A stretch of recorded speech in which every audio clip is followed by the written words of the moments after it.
I scrub my tweezers with warm soapy water, rinse, and then I've got a little disinfectant tray. It's kind of like, it's got like a basket in it. We sell them down at LashJoy today. We soak it in hospital grade disinfectant. So that can be something like Pino Clean. So whatever it says on the back of the bottle, some of them will say 5 minutes, 10 minutes, 20 minutes. Make sure you follow those instructions. Lift it out of the tray, rinse it, let it air dry. Don't pop it back in the case when it's still damp.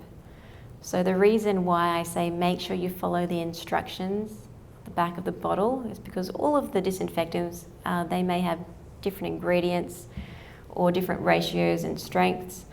So make sure you stick to that 10 minutes if it says 10 minutes, because that's how long it takes to break down some bacteria and viruses' cell walls.